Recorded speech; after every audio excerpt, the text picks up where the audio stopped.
Chapter 3.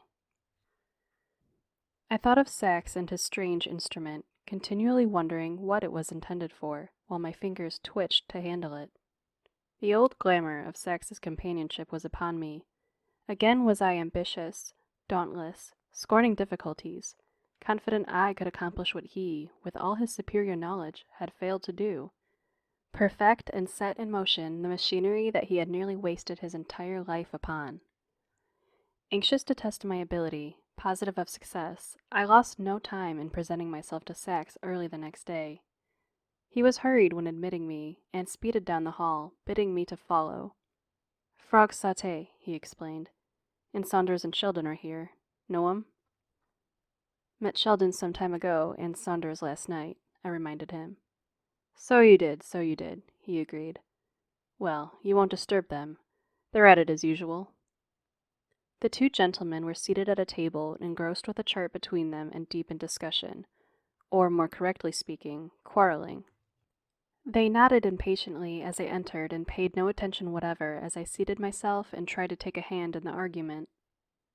I moved the chair to suit my convenience, and then the gentlemen quit quarreling with each other to take sides against me, and I was soon bawling louder than either, my indignation roused to boiling point because they repeatedly yelled, "Hush up, boy, you don't know what you're talking about."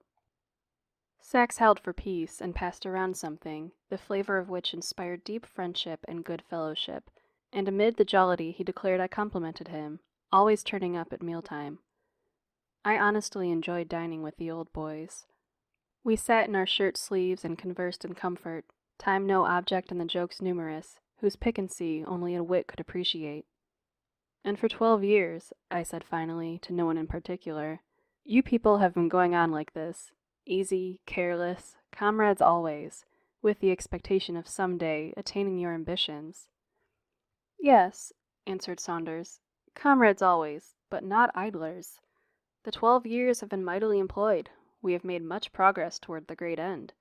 My star, the star, scintillates in the same position, been there trillions of years, but invisible because blazing away just above the colossal pivot of Earth. Astronomers have calculated pretty closely the exact position it should occupy on the astral map, but most have calculated wrong. The subject is always an incentive for much controversy, but one and all agree to the certainty of the phenomenon, and if the world revolved according to antiquated supposition, like a ball, we would be permitted to gaze upon the egg-shaped, pinkish-hued marvel. It is the twin planet. My assertions are based upon deep calculations." He was daring, and, like most daring people, queer.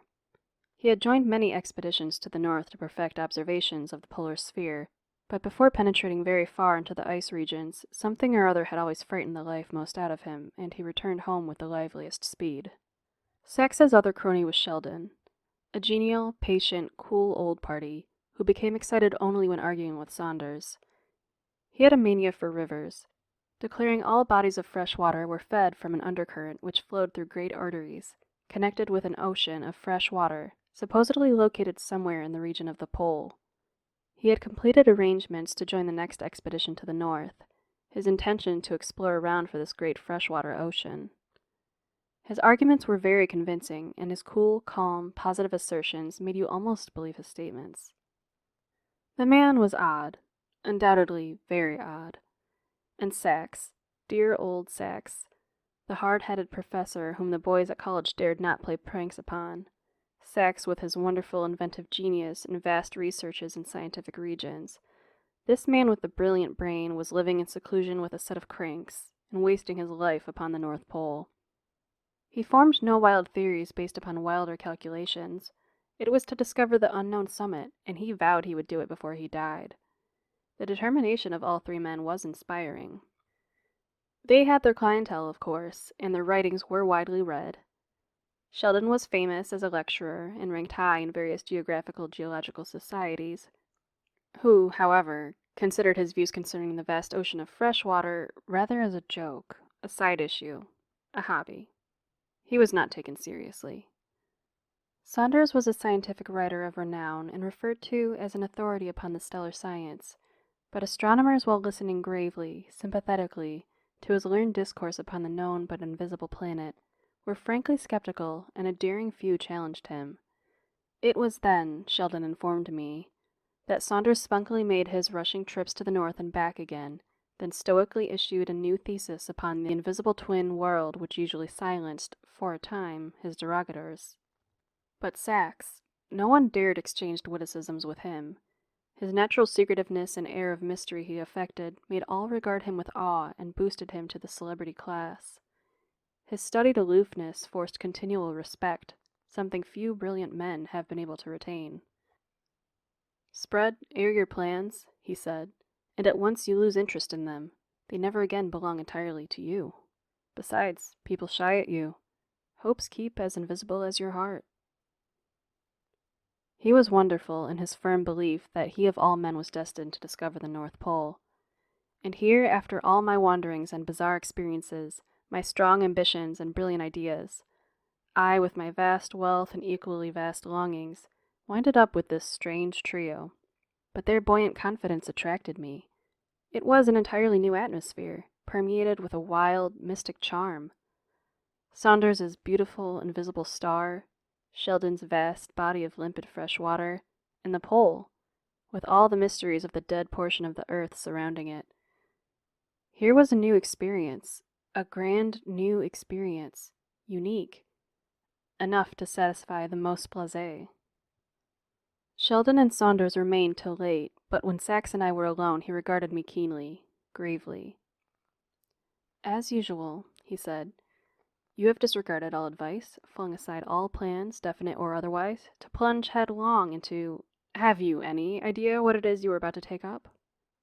"Most congenial company I have encountered for years," I replied. "Sachs, I'm as much alone upon this earth as though the only mortal treading it. Don't deny me the pleasure of your company. Surely we've all passed a very jolly afternoon together." "You didn't return for that," he said sharply. "As for the two who have just left, they can be joyful, they can live in their imaginations. I upon facts. They need encouragement, they're doomed to disappoint. While I, Salucci, God, millions and millions of leagues away, hardly discernible, yet I can see. Triumph gleams and sparkles and beckons. I shall accomplish all I've undertaken. Success is for me. I've spent my whole life upon one grand scheme, while you have wasted yours upon a dozen.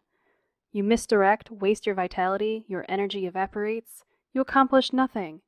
Not one of your brilliant ideas absorbed you. Insincere always, simply a pastime. Success naturally frowned, and all these years you might have been comfortably asleep."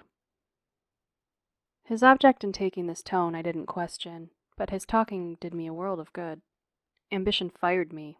I was positive that at last I had discovered the supreme idea.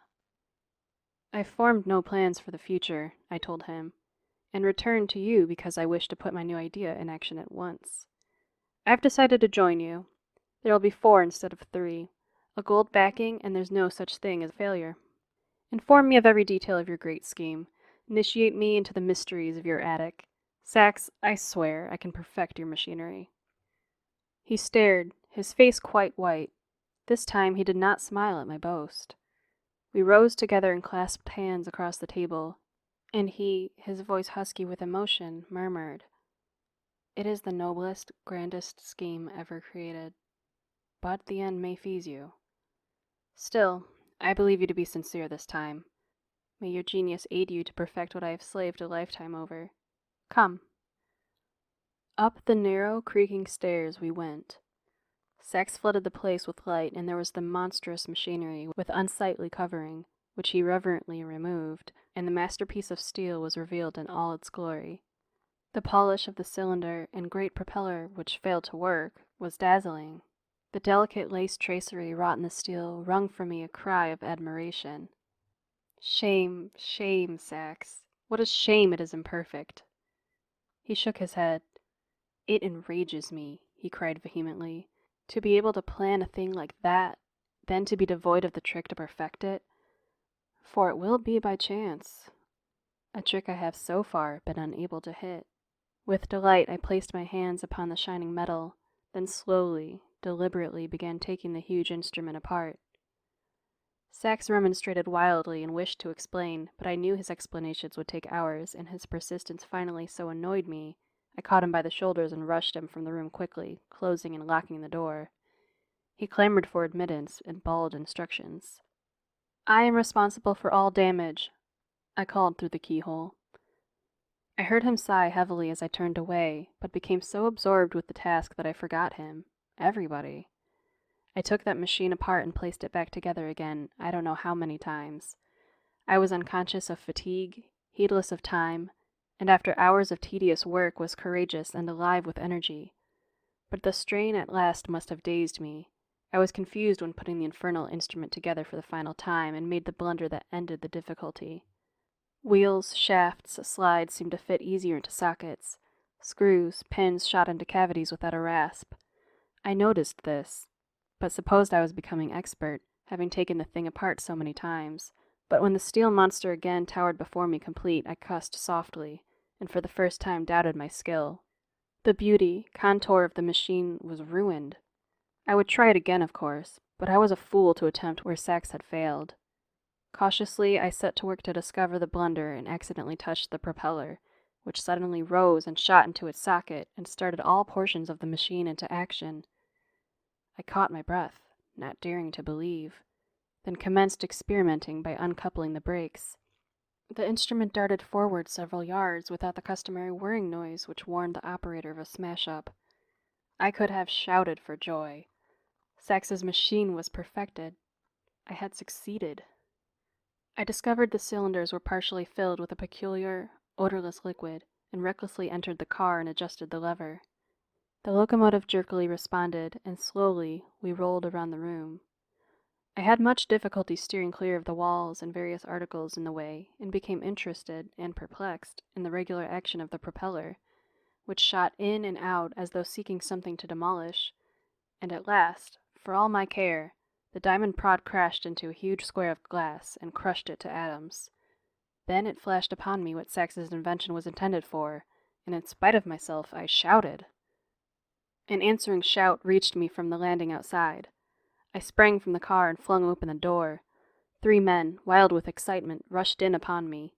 Sax grabbed and embraced me, yelling all sorts of foolish things. Sheldon and Saunders caught my hands and bawled their congratulations. My head throbbed and I grew dizzy with joy. The reaction set in, my stamina deserted me, the wild entrance of the enthusiastic trio roused me as from a dream. As though an eternity away, like a zephyr, Sax's voice reached me. 2 days and a half, Virgilus, my boy. It was an awful strain. I hammered repeatedly upon the door, but I don't believe you even heard. 2 days and a half, I muttered drowsily, then drank the liquor someone handed me, and without further ceremony, dropped off to sleep. End of section 3.